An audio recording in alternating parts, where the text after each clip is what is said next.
Hola a todos, les damos la bienvenida a otro episodio de nuestro podcast, Cortocircuito, un espacio donde hablaremos sobre la terapia ocupacional, como nunca antes. Mi nombre es María José. Y yo soy Brisa. Hoy tenemos el placer de presentar a nuestra invitada, María Sol Jaquet, que nos hablará sobre la terapia ocupacional en el ámbito de la sexualidad. Hola, Hola, ¿cómo estás? María. ¿Cómo andan? Bien. Bien. Bienvenida al episodio de Cortocircuito, a nuestro podcast. Me encanta ese nombre. Ay, Bueno, yo soy licenciada en terapia ocupacional, sí, bueno, María Sol Chaquet. Soy de Entre Ríos, me vine a estudiar acá a Santa Fe con 17 años cuando terminé la secundaria, eh, y me egresé en la Universidad Nacional del Litoral.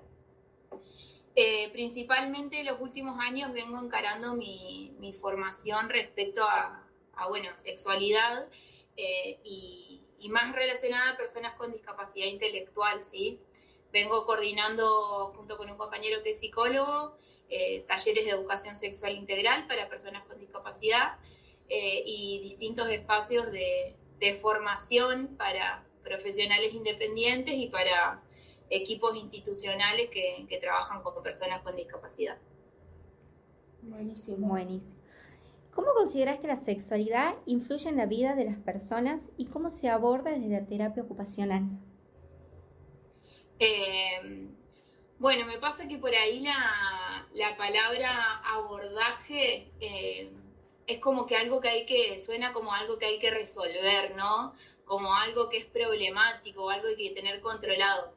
Por eso por ahí no soy muy amiga de usar la palabra abordaje, principalmente cuando hablo de sexualidad, ¿sí? Pero si tengo que identificar algo como problemático en el recorrido que traigo hasta ahora, es que muchas veces está como esta idea de poder dividir, ¿no?, las intervenciones o los abordajes. En lo personal me sucede que cuando hay alguna cuestión relacionada a la sexualidad que no se sabe cómo resolver, los profesionales por ahí buscan que vayan al consultorio a hablar específicamente de eso, ¿no? Y creo que justamente lo que uno quiere plantear es que la sexualidad es parte de la persona, ¿sí? Es parte de la vida, y no es algo que se trata o que se aborda aparte. Eh, Personalmente me pasa también que ustedes me van avisando si voy hablando muy rápido. No concibo el acompañamiento de personas con discapacidad sin la sexualidad, ¿sí? Si acompañamos a personas, bueno, la sexualidad es parte fundamental de esa persona y tiene que ver con su identidad, ¿no? Eh, no pensamos, por ejemplo, de esta manera tan dividida cuando hablamos de acompañar, por ejemplo, la ocupación de la alimentación, o de que puedan aprender a tomarse un colectivo solos, o el deseo de trabajar, ¿sí? Entonces, ¿por qué pensamos a la sexualidad como algo aparte, ¿no? Como que, ¿por qué a la sexualidad la ponemos tan en duda? ¿O por qué tenemos que estar pidiendo permiso constantemente para trabajar con sexualidad, ¿no? Creo también que si la ESI es a lo largo de la vida, ¿no?, como lo plantea la ley de educación sexual integral, los profesionales que trabajamos en sexualidad podríamos acompañar desde las primeras etapas, ¿no?, del ciclo vital, a este reconocimiento del cuerpo, ¿sí? A la diferenciación entre lo íntimo y lo privado, sobre las emociones, sobre los vínculos, sobre la importancia de los espacios de privacidad. Y no nos encontraríamos, bueno, a mí, a menos en lo personal me pasa actualmente que nos encontramos con personas de más de 30 años quizás, o de más edad, ya adultas, que no conocen sobre su cuerpo, ¿sí? Que no han podido disfrutar de los vínculos. Entonces, está bueno, digo, como poder tener en cuenta eso, ¿no? Como por un lado, la división que muchas veces hacemos sobre las personas, sobre las intervenciones, y cómo estas divisiones muchas veces han generado esto, han generado la falta de acceso. Creo que también está bueno como poder recordar que la ESI, ¿sí? Cuando digo ESI digo Educación Sexual Integral, es una herramienta fundamental para poder prevenir situaciones de abuso, por ejemplo. acompañar en la construcción de este cuerpo, en la identificación de situaciones que nos hagan sentir incomodidad, ¿sí? Y poder pedir ayuda en las personas que vamos confiando, ¿sí? Entonces, bueno, básicamente creo que este saber sobre la sexualidad que no quede en algunos pocos que hemos ido formándonos en eso, creo que por eso están buenos estos espacios así de difusión, espacios de formación, espacios de debate, donde justamente se pueda ir deconstruyendo estas ideas, ¿no?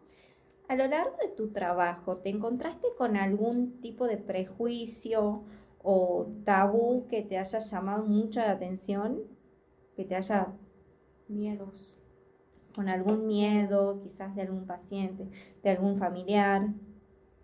Sí, con un montón, con un montón. Creo también como que está esta cuestión de que las familias se van a resistir al acompañamiento de sexualidad, y la verdad que creo que mis años, digamos, de trabajo no me ha pasado. Siento que muchas veces esas resistencias son por desinformación, por inseguridades, ¿no? Porque no nos olvidemos que son familias que han acompañado a lo largo de toda la vida con estos mitos y estos prejuicios como lo normal o como la verdad, digamos, que eran las cuestiones que los profesionales y la sociedad iba repitiendo en ese momento. Entonces, como creo que también es parte de nuestro acompañamiento poder ir alojando algo de todo eso.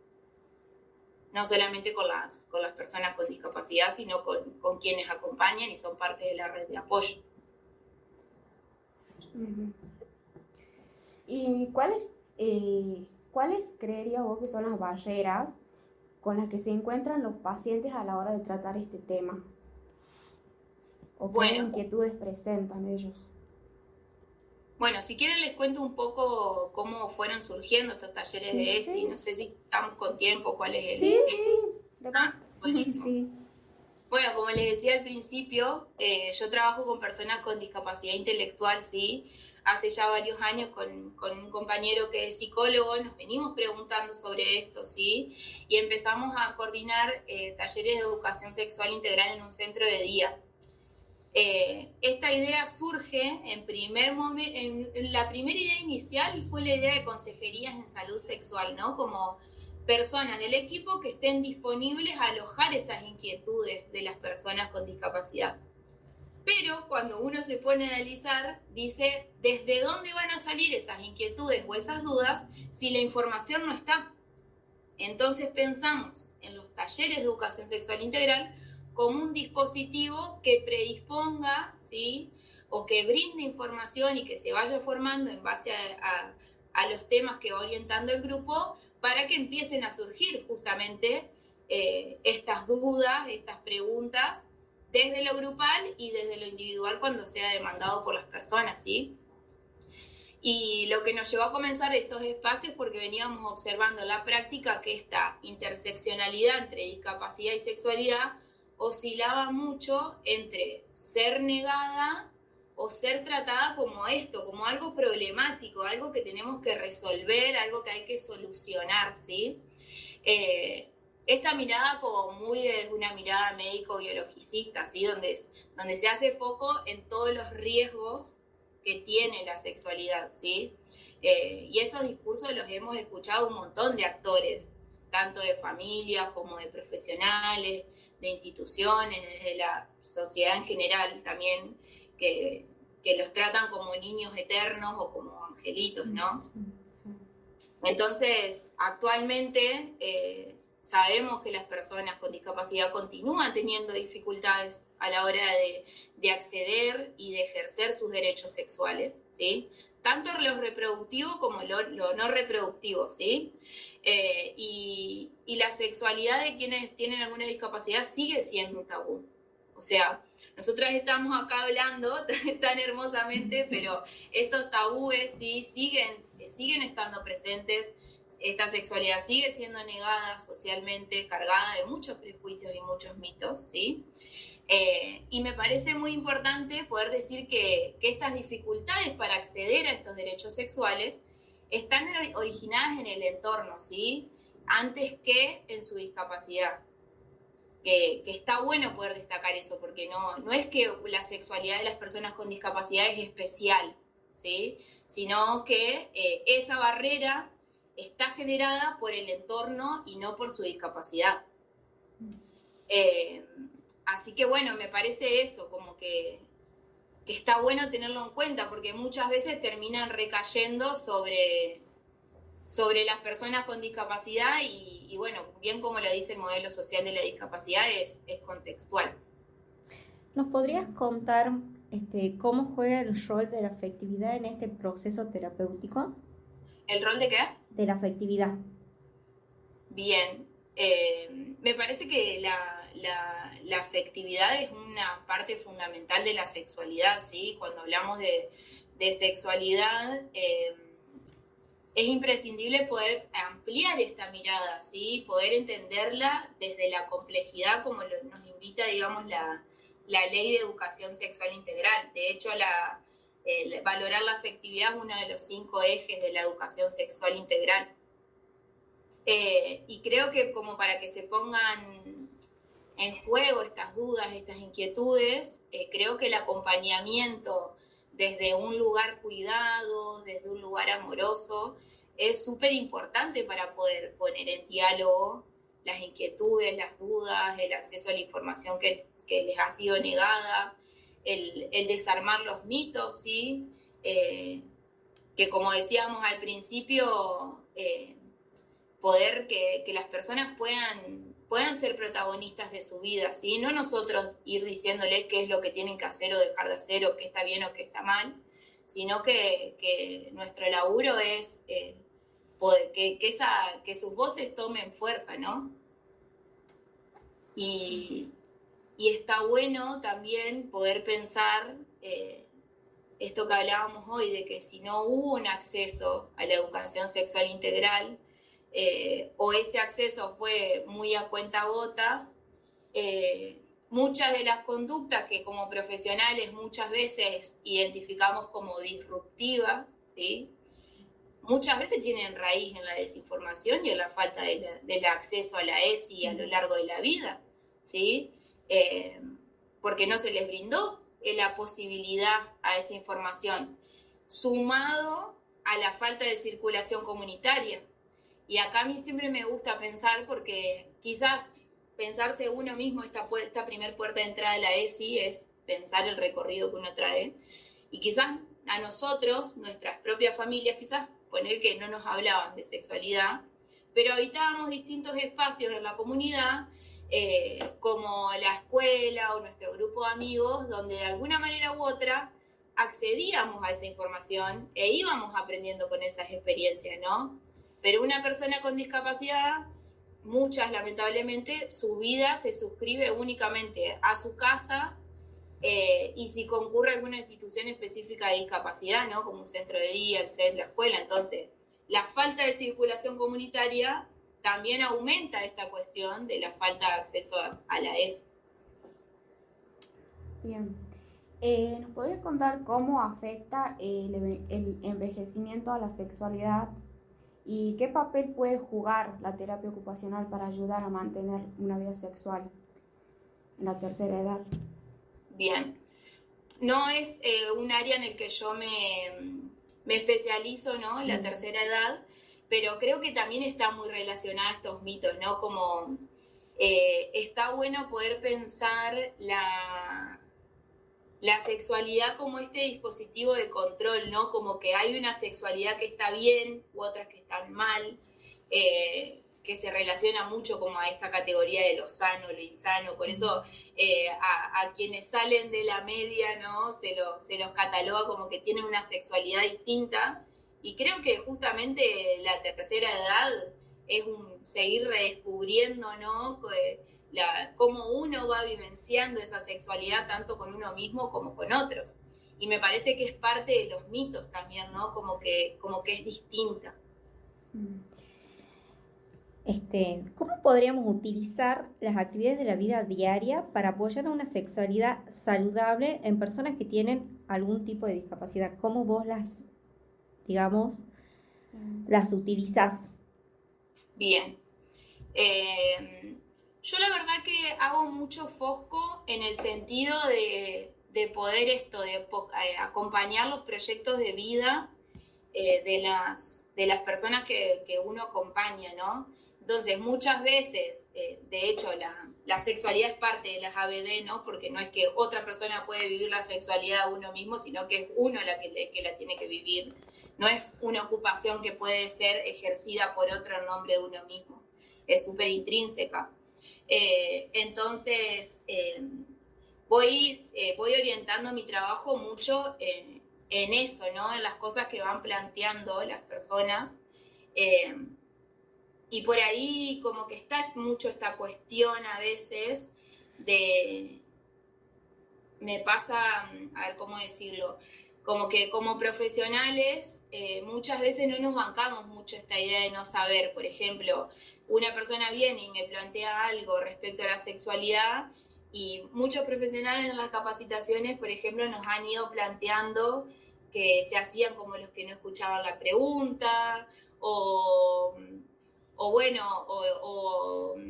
decían, bueno, no, ni idea, o podés ir a hablarlo con el sexólogo, por ejemplo, y con respecto a eso, como que me quedaba pensando mucho cómo a veces nos cuesta salirnos de ese lugar como profesionales que tienen que saberlo todo, ¿no? Y poder decir, che, mirá, no sé cómo será esto, pero si querés lo podemos buscar juntos, ¿no? Como que muchas veces vienen en búsqueda de los 10 tips de cómo abordar la sexualidad en personas con discapacidad. Y justamente la educación sexual no es un manual, no es una receta, no es un paso a paso, ¿sí? Como les decía hoy, creo que la primer puerta de entrada muchas veces no, siempre, es poder reconocer primero eso, el recorrido que uno trae, ¿no? ¿Qué nos da miedo, qué nos da vergüenza, qué creemos que es un tabú, ¿sí? Poder registrar lo que uno sabe o lo que no sabe, lo que piensa, porque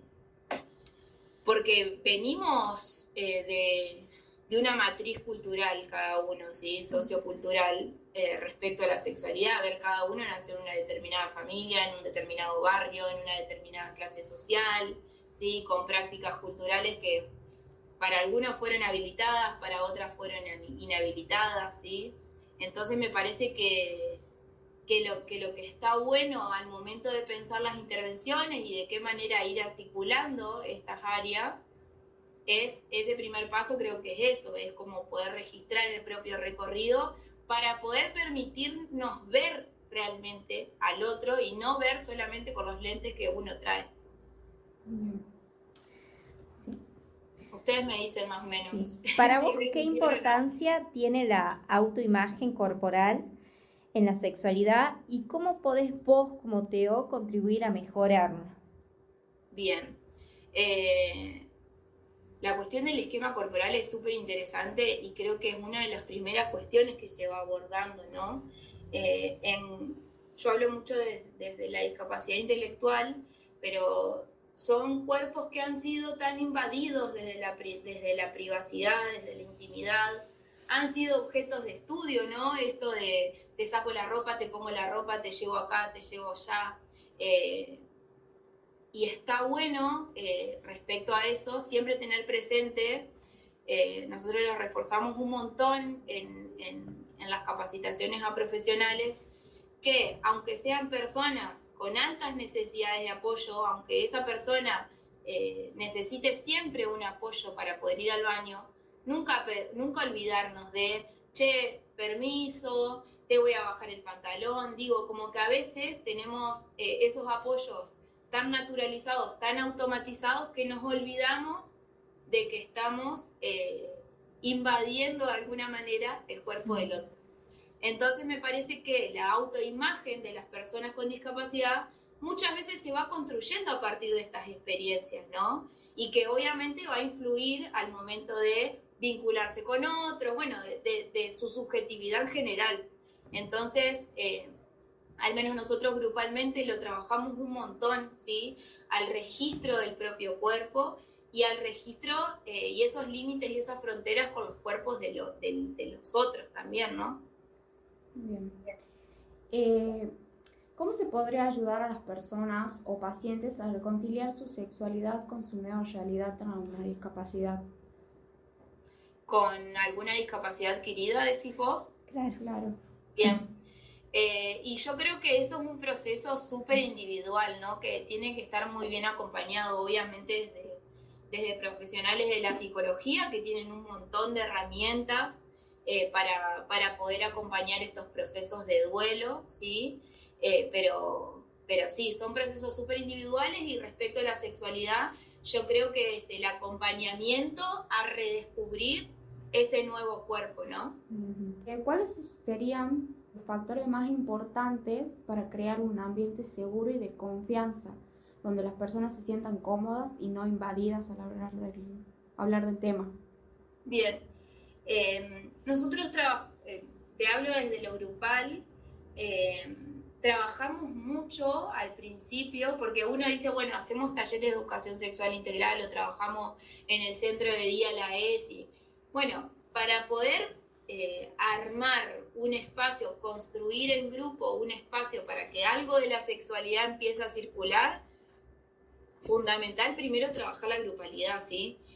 Nosotros al principio, quizás te diga, no sé, empiezo un grupo, los primeros 3, 4, 5 meses o lo que sea necesario, se trabaja mucho sobre el reconocimiento del grupo, con quién estoy compartiendo este espacio, de qué temas podemos hablar, a quién tengo al lado, quién faltó, ¿sí?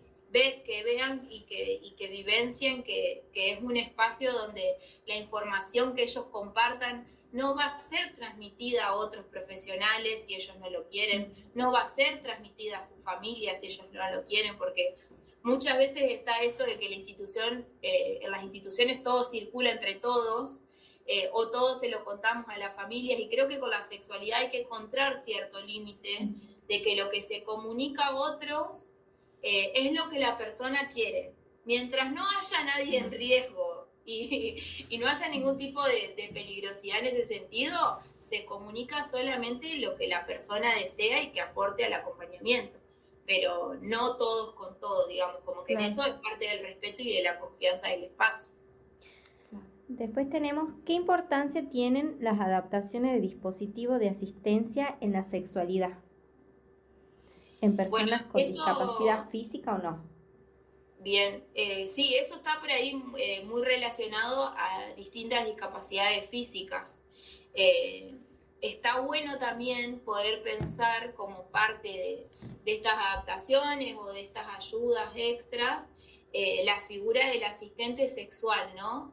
El asistente sexual no solamente como un trabajador sexual, sino como una persona que vaya acompañando los objetivos que esa persona tiene respecto a la sexualidad y al descubrimiento de su propio cuerpo, ¿no? Que me parece que eso es una figura súper interesante a poder pensar, debatir y ponerla en diálogo. Es una realidad de que en Argentina no hay muchos asistentes sexuales que trabajen, pero está súper interesante para poder pensarlo.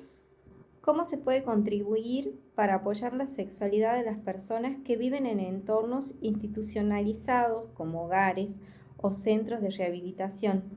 Bien, me encanta esa pregunta porque es algo que en las capacitaciones que coordinamos está bueno poder ir pensando, porque uno va a su casa y tiene sus espacios de privacidad y los tiene súper normalizados, pero muchas veces las personas con discapacidad, he conocido casos que no tienen puerta en su habitación, o no tienen habitación directamente, o si tienen puerta nunca la golpean.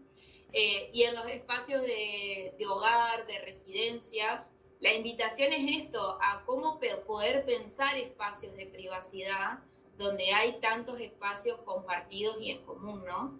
Como poder, como equipo, acompañar en la construcción y en el respeto de esas cuestiones de la intimidad y de la privacidad, sea desde, quizás no muchos ahí está la posibilidad de tener una habitación propia, pero sea desde poder respetar cuando te diga, hoy no quiero participar de tal cosa, prefiero quedarme tranquilo en mi casa, o sea, hasta desde el lugar de tener su propio jabón, quizás, para bañarse, ¿no? ¿De qué manera pueden las actividades sensoriales ser utilizadas para explorar y mejorar la experiencia sexual en personas con discapacidades sensoriales?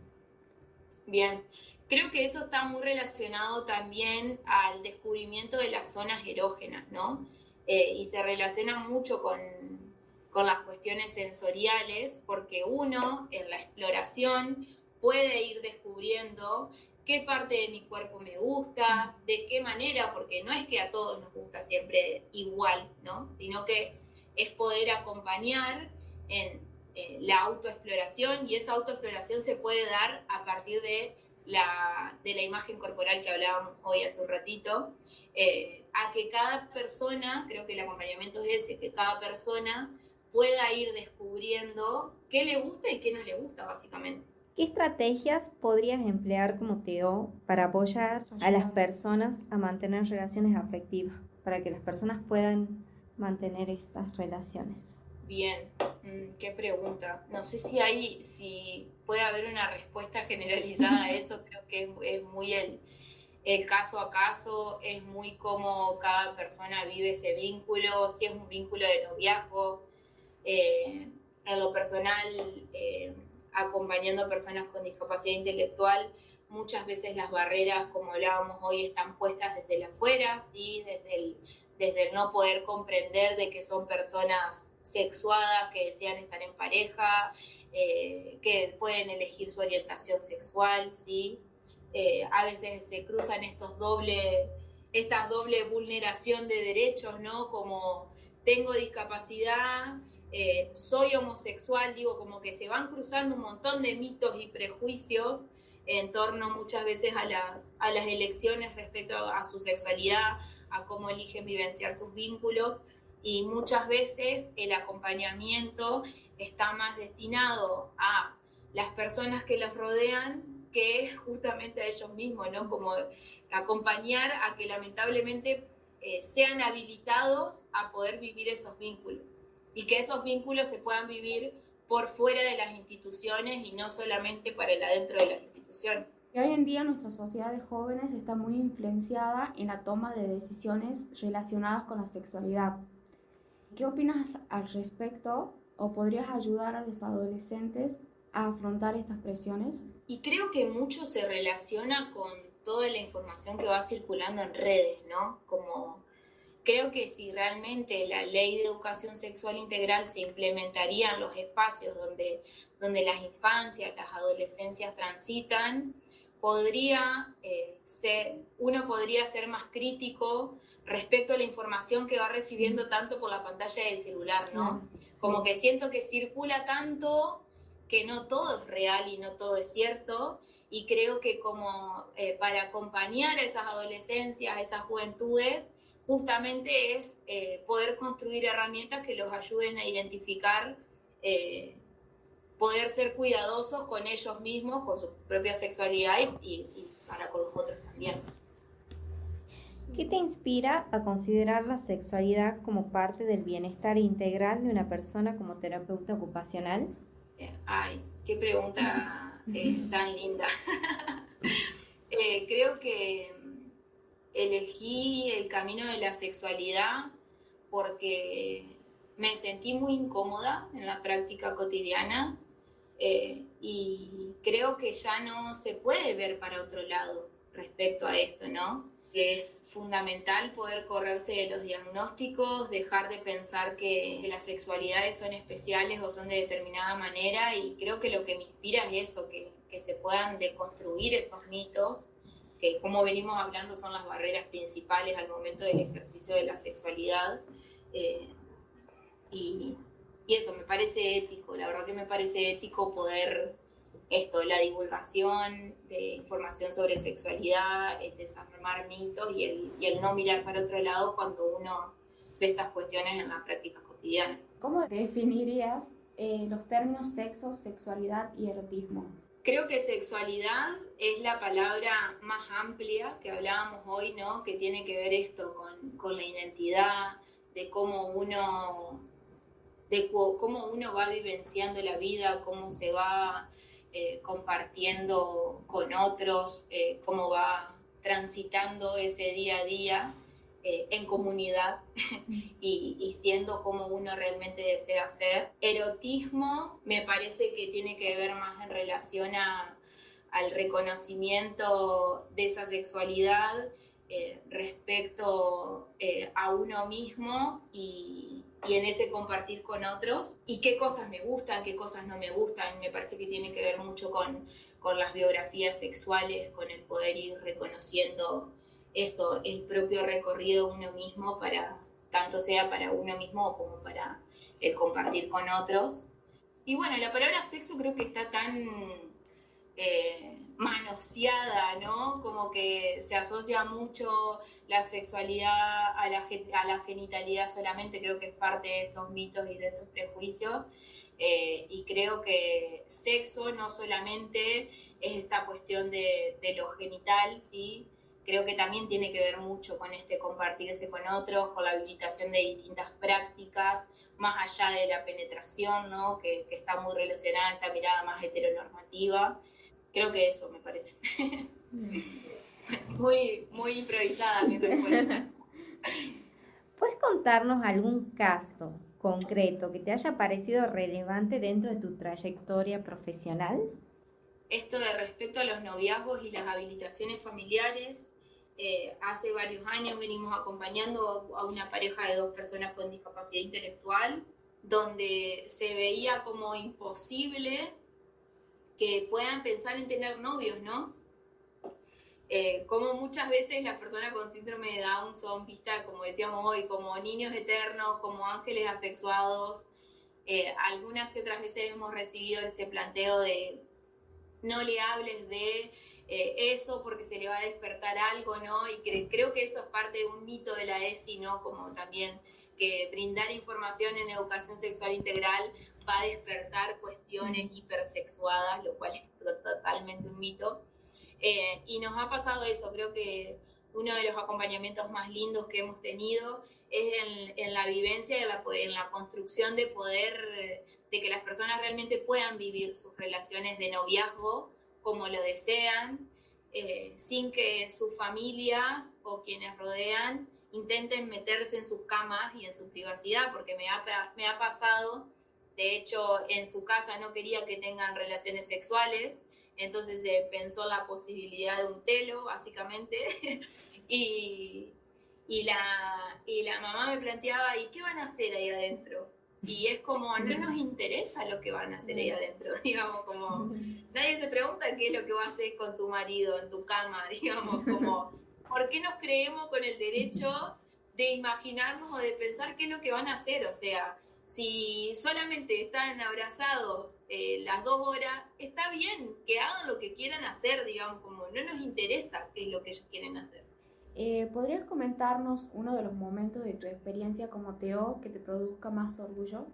En los momentos como este que me convocan a poder contar lo que uno hace, es como que me cae un poco esa ficha de, al final está bueno lo que uno está haciendo.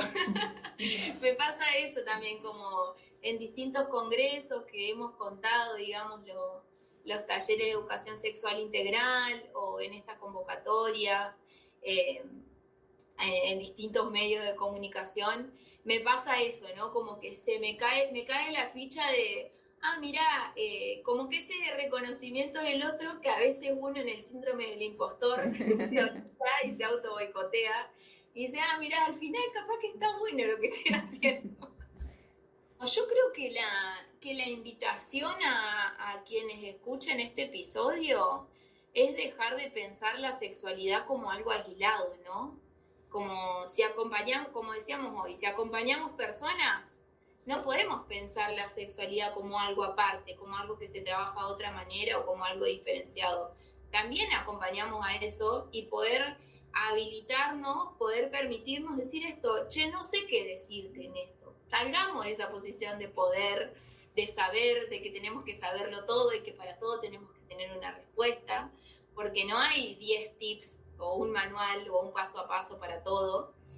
sino que la invitación es eso, poder abrirse a acompañar los proyectos de vida y las cuestiones que vayan surgiendo, poder encontrarse con otros colegas, con otros profesionales a debatir, a poder decir las cosas que nos llenan de miedo y que no sabemos,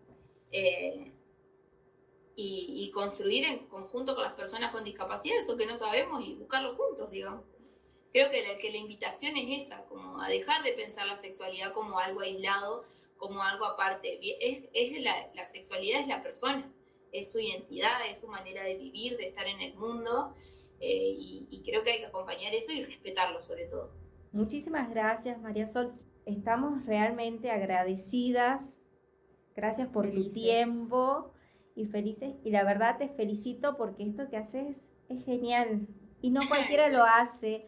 Y sí, tenés un gran reconocimiento. Muy bien que esto te dé orgullo. Muy bien. Porque realmente gracias. Es así. Gracias por la convocatoria. Muchísimas gracias por tu predisposición. Gracias. No, por favor.